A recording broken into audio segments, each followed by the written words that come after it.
bomoko ya mboka sita makasi bomoko ya mboka eza mpona bomoko ya Congo bomoko ya mboka pa popi motoki pala lobi botalaka bomoko ya mboka. Merci. Viens, oui que bana ici c'est Stockholm. Babi viens le kosala kité batutu ba moni marque Suède et lali ata bato musuba sala ba mangongo loko ba chamazulu ba na boya koloba na boya nanga nazo kolekisa nga mabo ezambe na mboko sapera zati na Fribourg sapera zati yo ni malo démocrate na ni ma sapera te na mboko na tela nga démocrate no fouter mwana muke ayebe le côté comprendre mboko yo démocrate no donc fouter démocrate no fouter rien à dire dans un système ya digital momo tanela bango bexo balala batika na ko subate check bientôt na mbetu donc tala kaka ya bono existait na Stockholm. Nyota mangapi zote lemba tapesi be ba gros business kazali nyota mangapi obude batute omona mboko mutu awa a convaincre nga na sapi na mona ti antaba o bazo loba trop mutu a convaincre nga zati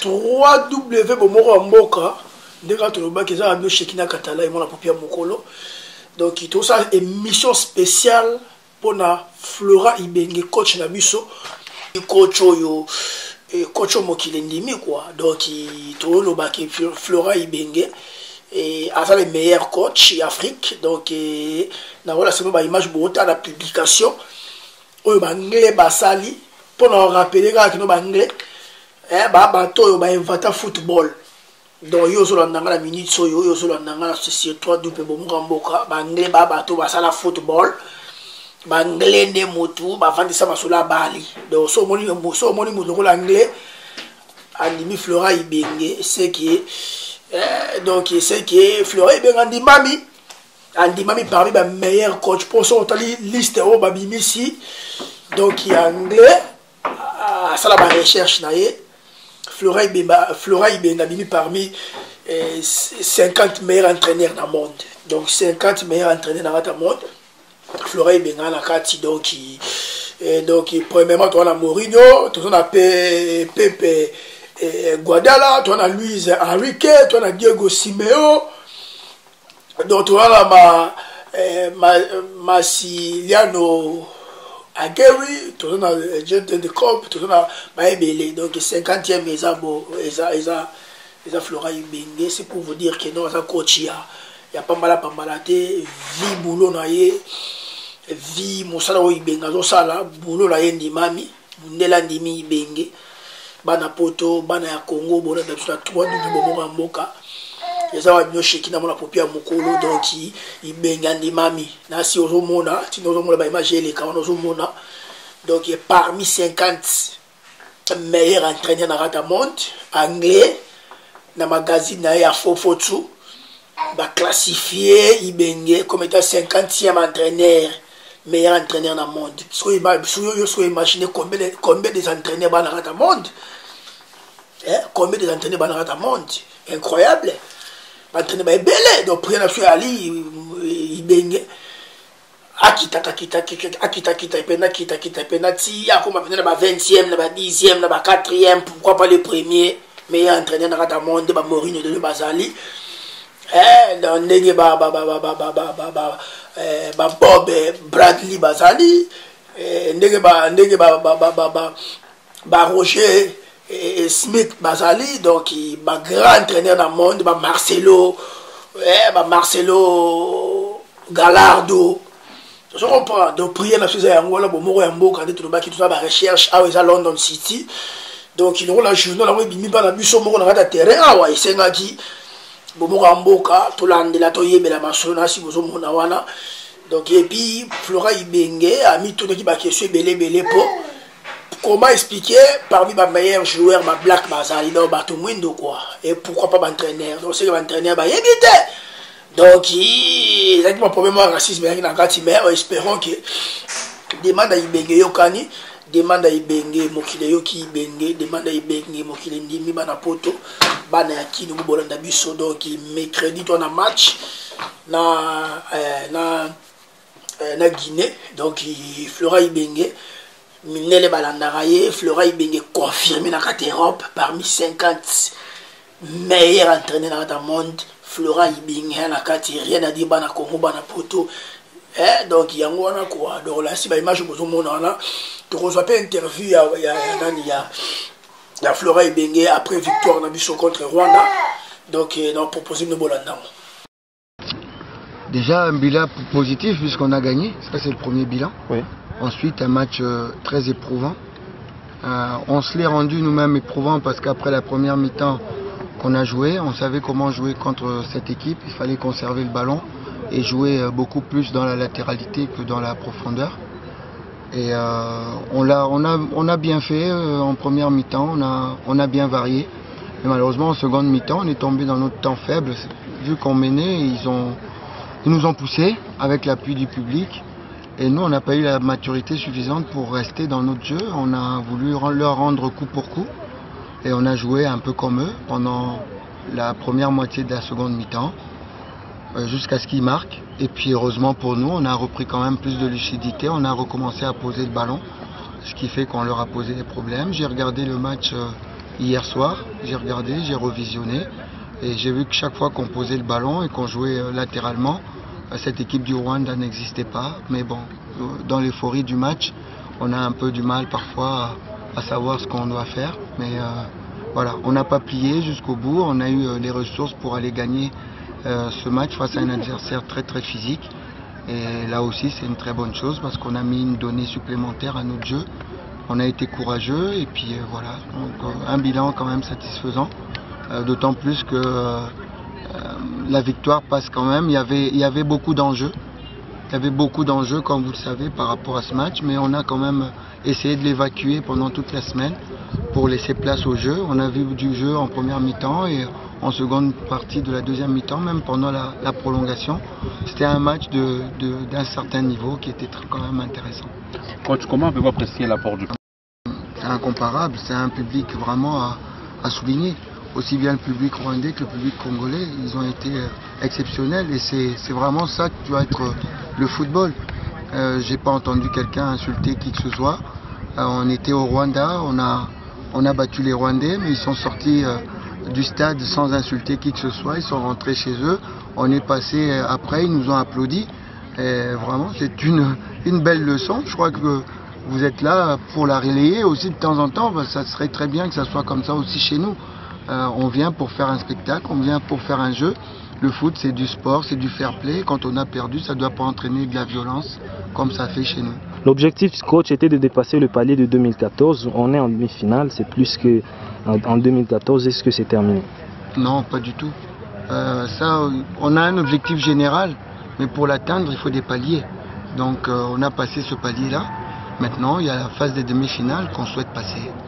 Il n'y a pas à tergiverser ou quelque chose de ce genre-là. On est arrivé en demi-finale, c'est pas pour dire voilà, on est en demi-finale, c'est bon, on va rentrer au Congo, on a fait l'essentiel. Non, on est là, on a envie de gagner la demi-finale. Coach, est-ce qu'on a l'effectif au complet pour les demi-finales? Non, on n'aura pas l'effectif au complet. Le bilan médical va être fait par la suite, mais on a un joueur qui s'est blessé depuis un moment, vous voyez, c'est notre gardien. Landou qu'on ne peut pas utiliser et puis depuis hier on a perdu Héritier, il a un problème de ligament donc il sera out pour ce match là. Faut pas se tromper. Dans le match d'hier, coach, vos joueurs ils jouent beaucoup la faute. Le cas par exemple de Bopé et Kimwaki, est-ce que vous leur avez dit que c'était pas nécessaire? Ils jouent beaucoup la faute. Ouais. Je pense pas qu'ils rentrent sur le terrain pour faire faute, ils veulent récupérer le ballon, peut-être que ils étaient en retard. Non, mais... et lorsqu'on tombe sur eux, chaque fois, ils réclament une faute, un coup de sifflet de l'arbitre et c'est pas accordé. Chaque fois, ça a été préjudiciable pour l'équipe. Ils ont peut-être réclamé, mais quand ils ont réclamé, c'était justifié parce qu'ils ont pris des coups, des vrais coups. C'était pas de la tricherie de leur part. C'est qu'ils ont pris des vrais coups qui n'ont pas été vus par l'arbitre. Donc, vous savez, quand vous avez mal, vous avez mal. Hein. Donc, vous réclamez. Il n'y a qu'une seule personne qui dirige le jeu. Surtout quand on prend le cas de Kimwaki ou Bopé, quand vous prenez des coups qui ne sont pas loyaux. Ce sont des coups quand le ballon est loin et vous prenez un coup de coude, vous n'allez pas dire merci à l'adversaire. Donc voilà, je ne pense pas qu'on soit une équipe plaintive, on ne se plaint pas outre mesure, je ne crois pas qu'on ait entouré l'arbitre à réclamer outre mesure, mais il y avait juste de temps en temps à recadrer l'arbitre pour dire que voilà, il y a tel joueur qui fait des fautes pendant que vous ne regardez pas. Quand toute une préparation. Satisfait parce qu'on a gagné, mais on n'est pas encore totalement adapté parce que nos joueurs ne sont pas toujours habitués là-dessus. Hier, il n'a pas plu, donc c'était très bien. S'il avait plu, ça allait peut-être avoir d'autres appuis. Mais vous avez vu quand même qu'hier aussi, ça explique aussi que notre jeu était un peu moins fluide. On a raté certaines passes qu'on n'aurait pas ratées sur synthétique parce que c'est pas la même chose. Donc on va y rentrer, mais on avait dit qu'on ne voulait pas prendre d'excuses. Okay. On n'a pas pris d'excuses et on l'a dit dès le début, on ne va pas prendre des excuses, on va jouer pour gagner. Voilà. Coach, hier vous avez... Très bonne. Et puis vous l'avez vu, il a eu un début difficile, tout simplement parce que, je l'explique, j'ai beau l'expliquer à tout le monde, tous ceux qui veulent des changements à tout bout de champ, j'ai beau leur expliquer que c'est très difficile de rentrer dans un match. Vous avez vu, il a mieux fini le match qu'il n'a commencé. Donc le temps d'attraper le rythme du match, c'est difficile de faire des remplacements. Mais chez nous, on ne comprend pas. Il faut changer tout le temps, alors que rentrer dans un match, c'est difficile. Mais non, le choix s'est porté sur lui, tout simplement, parce que c'est un très bon joueur. Il est dans le groupe, et je le dis encore une fois, les gens ne sont pas dans le groupe pour venir s'asseoir pour rien. C'est un élément valable. Et il a montré ce qu'il a fait. Dans le peu de temps qu'il est rentré, il s'est procuré une très belle occasion. Et voilà. Et s'il avait eu les bonnes chaussures, je crois qu'il pouvait marquer. Donc ça aussi, c'est une belle leçon pour lui. Il jouera avec les bonnes chaussures. Mais c'est un élément valable. Je suis très content aussi dans le groupe. Tout le monde a joué, à part le petit Miché. Donc ça veut dire que le groupe est de qualité. Et il n'y a personne qui peut se prévaloir d'être le roi. Donc tout le monde a son mot à dire et ça c'est très bien. Coach, merci. Merci à... Voilà, donc dès que le baki, donc il y a un quoi, Flora Ibenge, grand coach à Moussaranatier, grand coach net na film, bana poto, bana lola, Flora Ibenge Andimami, donc merci beaucoup na pesi de bisous, oyezali 3 fois W Bomoko, Yamboka Bomoko Sports, donc na salué ba oyangai Boston de Monarata Paris. Piamomo, Tassimbi Bomora Narata Congo, rien à dire. Donc Banapoto, donc il y a bien un rocher qui n'a pas pu me Mikolo, comprenez moi, break et salaki, Mali, Benapoto, Mikolo, moi, Mali, les alliés, santé dérangée, n'a pas besoin d'avoir des gens changés, mais toutefois, nous sommes ensemble, donc Mali, les Makassi, neige, Zokoya, grave. Mais on a fait tout possible, tout le temps, nous, image, tout ça, la recherche, tout le temps, donc, on a aussi beaucoup dans la live, on a Floré Bingi, rien à dire, grand coach à Moussaranati. Merci beaucoup, à la prochaine. Ingeta.